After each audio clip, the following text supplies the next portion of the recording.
That night, the city was wrapped in a thin layer of fog, like the quiet breath of a wandering soul. Empty streets, faint yellow streetlights, and a cold wind slipping along the low rooftops. No one knew that beneath this calm, a tragedy was quietly unfolding, moving with the same silence that had stolen a life. The imagined camera drifts through the shadows, gliding past an alley littered with scraps, then coming to a slow stop over an open patch of ground. There is no obvious blood, no violent imprint, only a scarf.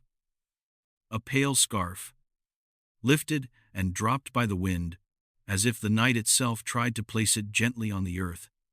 It lies there, simple and still, carrying a story it cannot tell. The narrator's voice lowers, breaking softly through the silence. Some cases begin with a scream, some with chaos, but this one did not. It began with stillness, a stillness so cold it crawls under your skin. Because sometimes the most frightening thing is not what you hear, but what disappears completely. And in this small neighborhood, the thing that vanished was a person.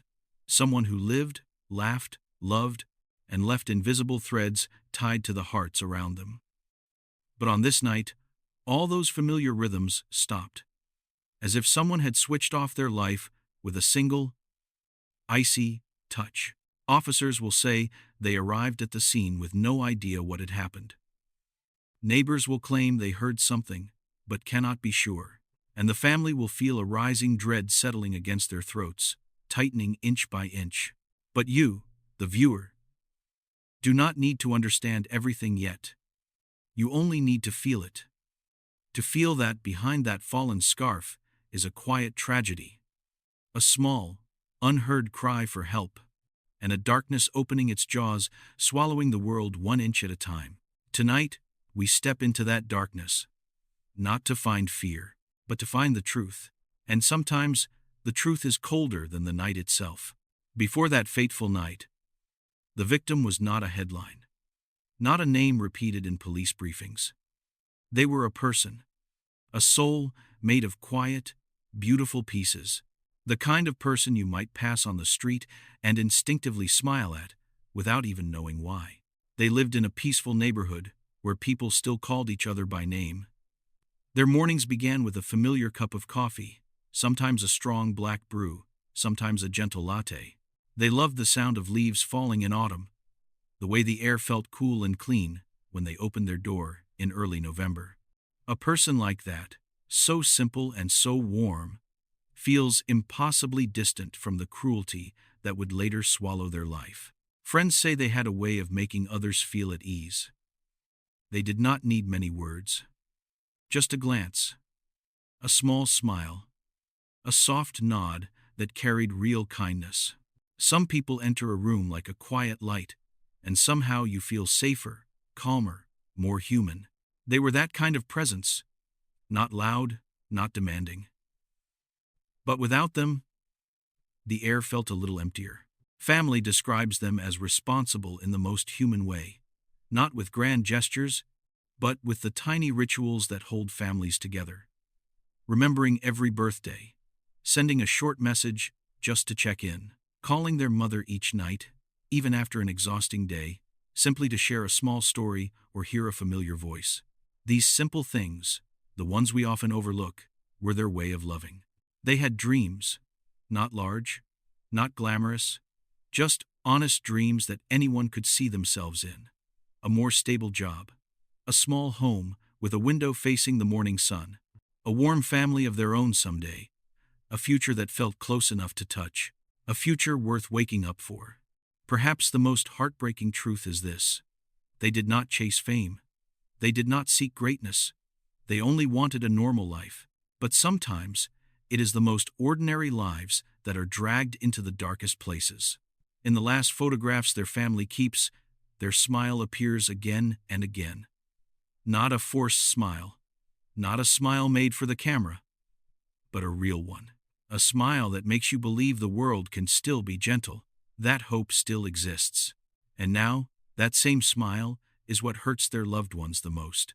Because when a person like that disappears, it is not just a body leaving this world. It is an entire sky tearing open for those left behind. An empty chair at dinner, a voice that will never echo down the hallway again, a habit that will never be repeated. You may not know them. You may have never heard their name before this story. But when you look at their life, one truth becomes clear. They could have been anyone. They could have been you, someone you love, someone living just across the street. And that is what makes this case so haunting. It is not just a crime. It is a story about humanity, about how fragile the things we take for granted truly are, and how a single brutal moment can shatter everything. On the day the tragedy unfolded, nothing looked unusual. It was the kind of day people never remember, the kind of day that slips quietly through the calendar. Maybe that is why it hurts so much, because the last hours of a person's life often look painfully normal. That morning, the victim stepped out of the house a little earlier than usual. The sun was still soft, brushing the roofs with a pale glow. They locked the door gently, the way someone does when they are not rushing, when they believe they will return. If someone had been watching, they might have noticed a small smile, the kind of smile people wear when they are thinking about something good waiting for them later that day. At 8:30, they stopped by their favorite cafe. Not a fancy place. Just a small corner shop where the barista knew their order without asking. A warm drink, a brief conversation, a shared laugh that meant nothing to the world but meant everything in that moment. These are the details that make a person real. The details that now feel like the final threads of a life slipping away. Around noon, they were seen walking through the downtown area. A security camera captured them crossing the street, the wind pulling gently at their jacket. They looked calm, present, alive. They glanced at their phone once, maybe reading a message from a friend, maybe checking the time. No one could imagine that this blurry footage would become one of the last clear images of them. At 3:15, a coworker mentioned seeing them leave the building. They waved goodbye casually, saying they would see everyone tomorrow. Tomorrow. That word now carries a weight it was never meant to hold. It was said with innocence, with confidence, with the simple belief that life continues the way it always has. But somewhere, between that moment and the evening, something shifted. The timeline begins to bend, the warmth fades, and the world around them grows colder. At 4:22, they were spotted at a small grocery store. They bought a few things, everyday items, bread, a drink, a small snack. The kind of things people buy when they expect to go home, change into comfortable clothes, and unwind. The cashier would later say there was nothing strange, nothing alarming, just a normal person living a normal day. Then, at 5:05, they walked out of the store and disappeared into the flow of the neighborhood. The street was busy, kids playing, cars passing, people chatting on their porches as the sun dipped lower behind the trees. It was the kind of neighborhood where you believe nothing bad could ever happen. But bad things do not need permission. They simply arrive. 5:21. A doorbell camera captured the victim passing by a row of houses. Their steps were steady, their posture relaxed. For a few seconds, they even looked up at the sky, as if appreciating the fading light. It is haunting to think about that small gesture now. How tender it was, how human. And then, the world loses them. No more cameras, no more witnesses, no more footsteps. Just a widening silence that grows heavier with every minute that passes.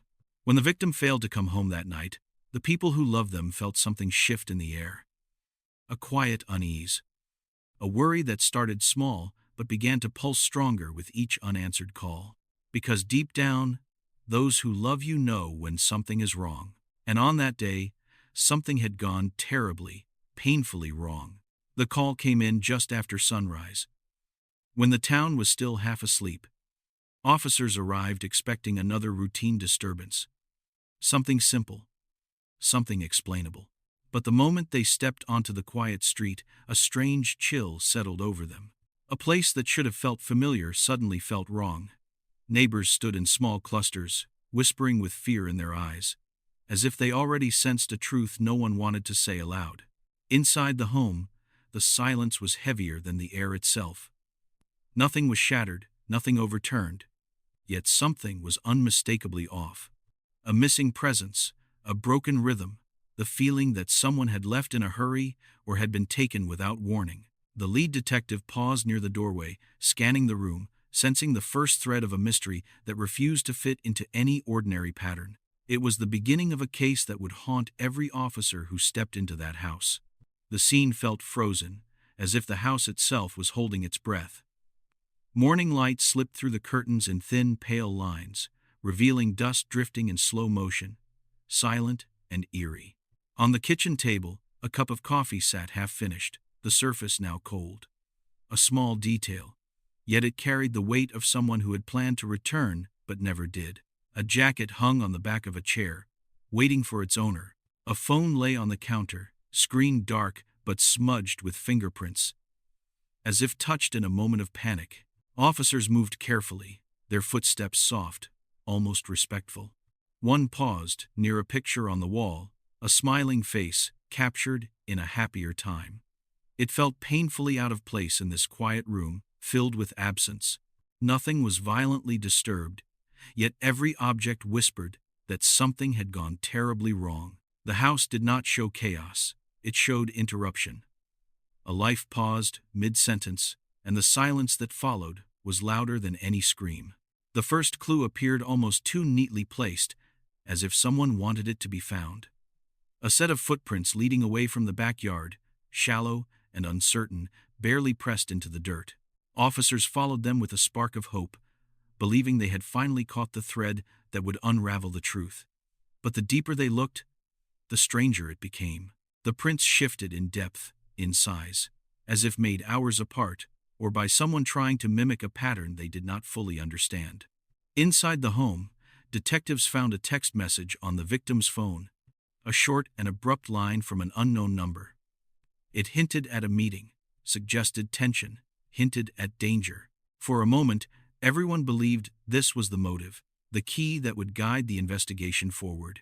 Yet something about it felt forced, too direct, too convenient. And in their urgency to make sense of it, the team failed to see the cracks forming beneath the surface. This first clue, instead of offering clarity, quietly pushed the entire investigation down the wrong path. The first witness stepped forward hesitantly, eyes darting between the officers and the quiet street behind them. She claimed she heard raised voices the night before, a sharp argument drifting through the walls, a sound that made her pause mid-step. But moments later, another neighbor insisted the house had been silent, almost too silent, as if someone had taken great care not to draw attention. Their stories clashed, not violently, but in subtle ways that unsettled the detectives. A young man from across the road recalled seeing a car parked near the driveway, its engine running, headlights dimmed. Yet, an older resident swore no vehicle had passed through that part of the neighborhood for hours. As each voice added another layer, the truth grew foggier instead of clearer. Detectives listened carefully, noticing the tremble in hands, the quiver in voices, the fear that something darker was lurking beneath these uncertain memories.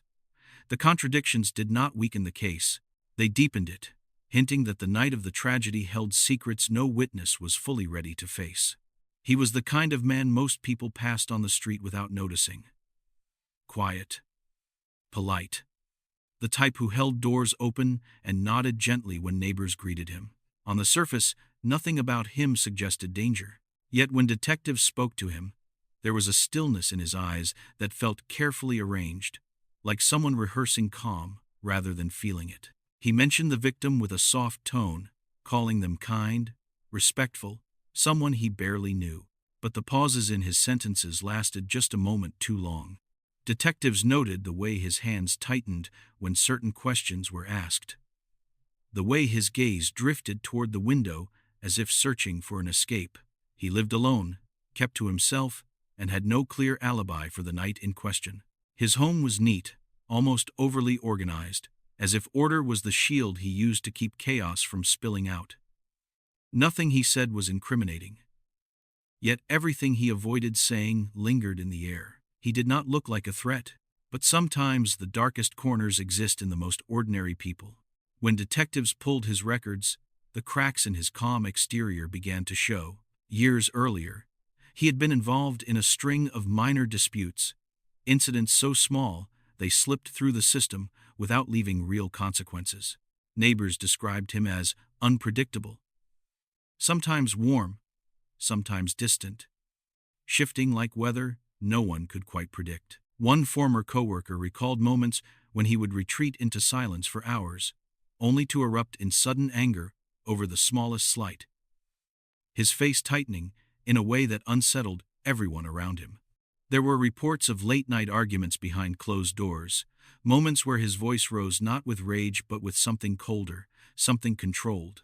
Friends from his past spoke carefully, as if choosing their words with caution, hinting at a loneliness that had grown sharp over time. He was not diagnosed with anything, not labeled unstable, yet every story painted a man balancing on the edge of something fragile.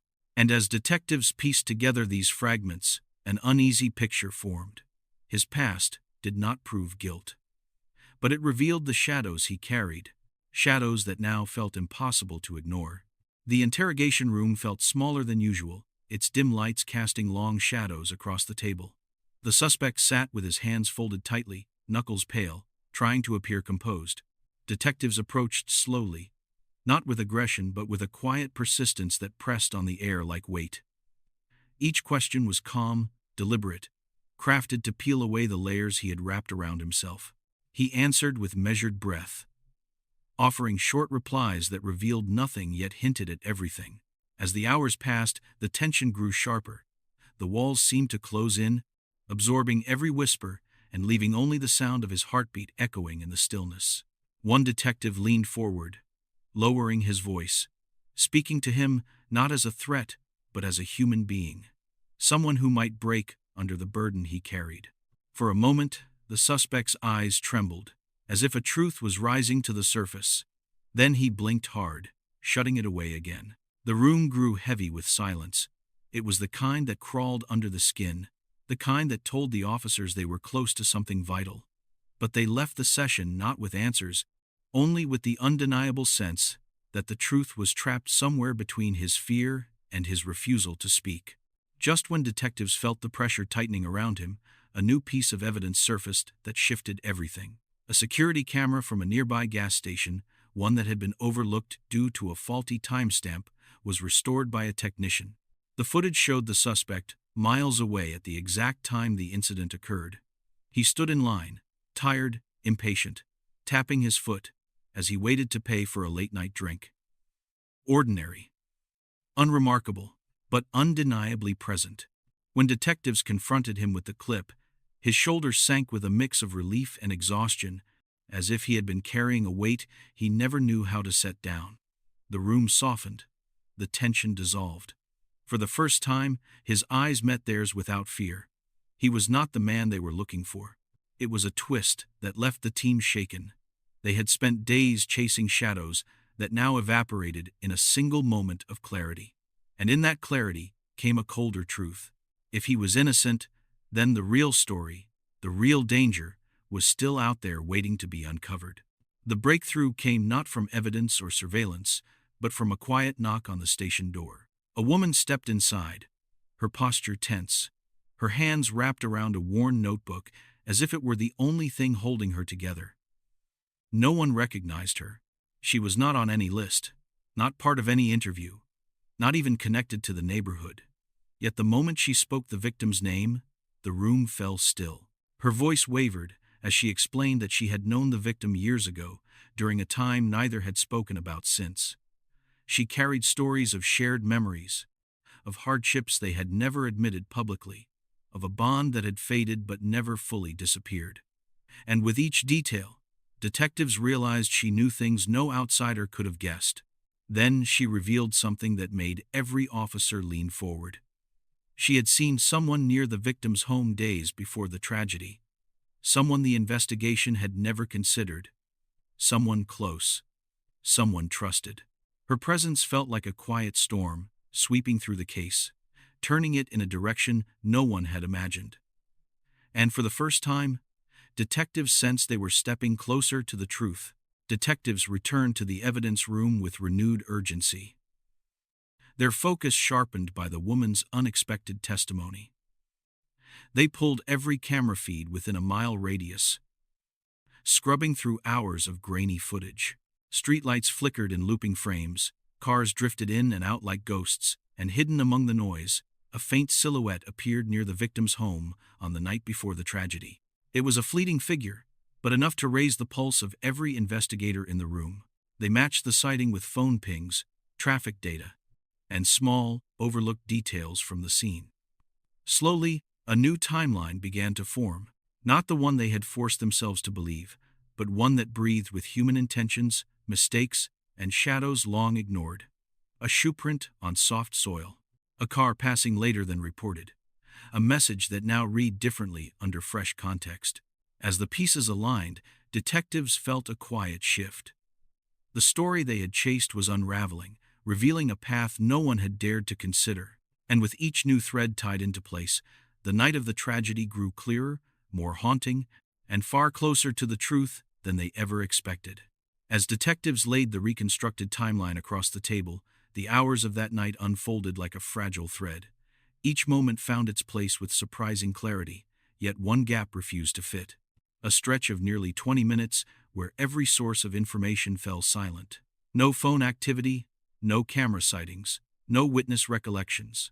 It was as if the night itself had swallowed that window of time whole. The gap unsettled the team more than any evidence so far. Time is rarely empty. People move, breathe, make choices, leave traces behind. But here, the victim's world simply vanished. Detectives leaned over the chart, feeling the weight of what absence often implies. Something critical had happened in that silence, something powerful enough to shift the course of the entire case. One investigator whispered the thought forming in everyone's mind.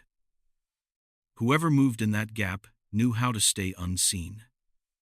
And, as the room grew quiet, they realized the missing minutes were not a mistake in the timeline. They were the doorway to the truth. A truth they had overlooked until now, waiting in the darkest corner of the night. As detectives studied the missing minutes, they began to see the outline of a mind shaped by quiet storms. The killer was not driven by sudden rage, but by something slower, something that had been building over time. A feeling of being overlooked, dismissed, or wounded in ways that left long, invisible scars. People close to the case described someone who carried resentment like a hidden weight, someone who smiled in public yet cracked in private moments when no one was watching. Detectives traced fragments of past conflicts, subtle grievances that never erupted but simmered beneath polite conversations. There were signs of jealousy, hints of betrayal, whispers of a relationship strained by expectations that could never be met. None of these pieces alone revealed a motive, but together they painted a picture of a person who felt pushed into a corner by life itself. It became clear that the tragedy was not born in a single night. It was the result of emotions left unattended, pain left to harden. And as detectives stepped back from the board, they realized they were no longer searching for a monster, but for a human being shaped by their own unraveling. As detectives studied the missing minutes, they began to see the outline of a mind shaped by quiet storms.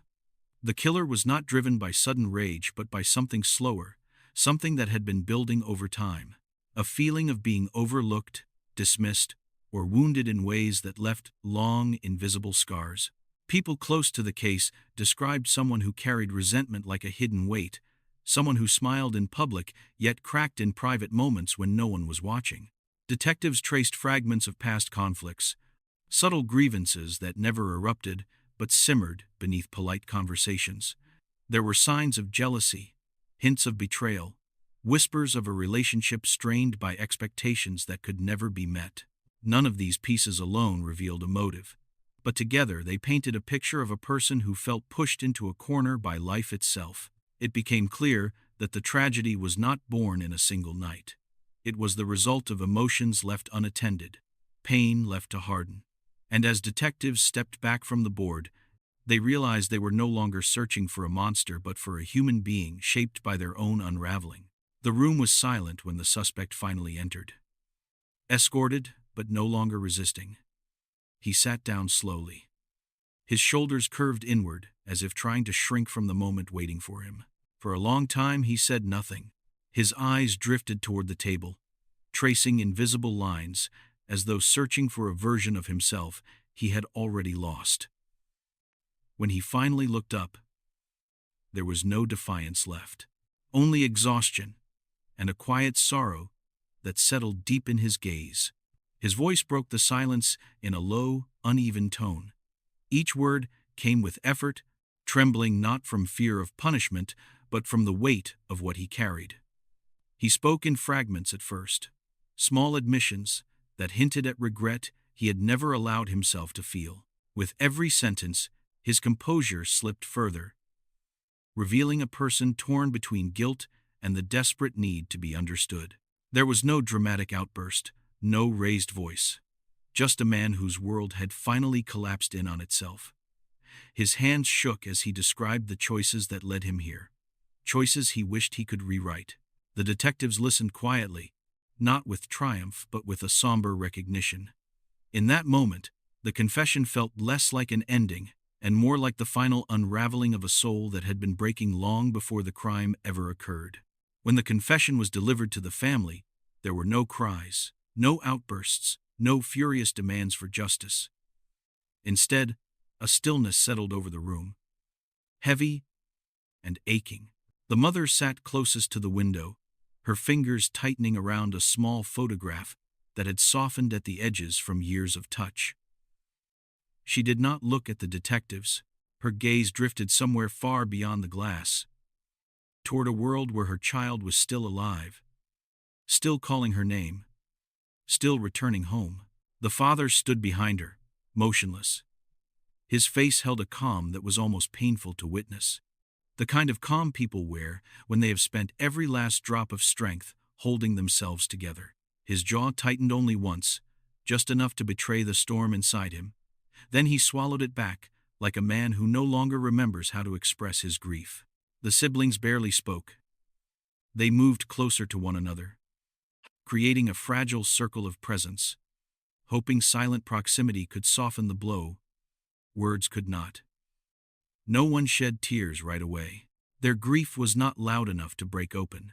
It was the kind that lived deep in the bones, a hollow, echoing ache that changed the rhythm of breathing. As detectives watched, they understood that justice could never fill the space the victim once occupied. Loss had reshaped this family, not with rage, but with a quiet sorrow that would linger long after the case was closed. And in that stillness, the depth of their love became painfully clear. Their silence was not emptiness. It was remembrance. In the end, the lead investigator stood outside the station as dawn slowly lifted the sky. His voice was calm but carried the weight of every detail he had lived through. He said that solving the case did not feel like victory. It felt like closing a door that should never have been opened in the first place. He admitted that behind every report and every piece of evidence, there was a life that would never return and a family that would forever speak in quieter tones. He reflected on how evil rarely arrives as a monster, but often grows slowly inside ordinary people who lose their empathy, one small choice at a time. He hoped viewers would remember that justice can offer answers, but it can never erase the empty chair at the dinner table. He looked into the camera and said the real lesson is simple. Protect the people you love. Listen when someone is hurting. And never ignore the small signs, because sometimes a life depends on it. As the story closes, the silence settles heavier than any final verdict. We have followed every step, every fear, every fragile truth that surfaced from the dark, and now all that remains is the echo of what could have been. Somewhere a family is learning how to breathe again in a world that no longer feels familiar. Somewhere an investigator turns off the lights in his office, knowing he will carry pieces of this case long after the paperwork fades. And somewhere deep inside each of us, there is a quiet reminder that life is far more delicate than we allow ourselves to believe. If this story lingers with you, let it be a call to pay attention to the people who move through your days. Hold them closer. Listen a little longer. Because tragedy does not arrive with thunder. It arrives in small, unnoticed moments, and by the time we hear it, it is already too late.